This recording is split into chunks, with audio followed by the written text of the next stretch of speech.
So guys, আজকে তোমাদের দেখাবো ডিএলএস গেমে কিভাবে বেশি বেশি কয়েন কালেক্ট করবে। ডিএলএস গেমে কয়েন কিন্তু অনেক দরকার, তাই আজকের ভিডিওতে আমি এমন কিছু সহজ এবং কার্যকর টিপস দেখাবো যেগুলো ফলো করলে খুব দ্রুত বেশি বেশি কয়েন সংগ্রহ করতে পারবে। তাহলে ভিডিওটি শেষ পর্যন্ত দেখো। প্রথমে কয়েন বেশি পাওয়ার সবচেয়ে গুরুত্বপূর্ণ বিষয় হলো স্টেডিয়াম।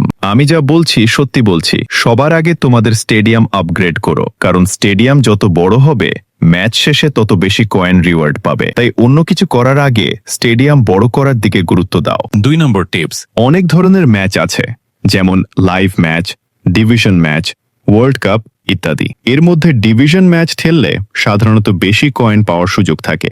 ম্যাচ জেতার পর অ্যাড দেখলেও অতিরিক্ত কয়েন পাওয়া যায়। মনে রেখো, যত বেশি কয়েন থাকবে তত দ্রুত তোমার আইডির উন্নতি হবে। তাই আমি যে প্রথম টিপস দিয়েছি সেটা অবশ্যই আগে অনুসরণ করো। সবার আগে স্টেডিয়াম আপগ্রেড করো। স্টেডিয়াম বড় হলে ম্যাচ শেষে আরো বেশি কয়েন পাবে এবং ধীরে ধীরে কয়েনের অভাবও থাকবে না। সবশেষে একটা কথা, আমি এই টিপসগুলো ডিএলএস পার্টনার প্রোগ্রাম থেকে পেয়েছি। তাই ডিএলএস এর নতুন নতুন টিপস, ট্রিক্স এবং আপডেট সবার আগে পেতে চাইলে অবশ্যই আমার চ্যানেলটি সাবস্ক্রাইব করে রাখো। তাহলে ভবিষ্যতে ডিএলএস সম্পর্কিত সব দরকারি তথ্য ও টিপস তোমরা আমার কাছ থেকেই পাবে। ধন্যবাদ।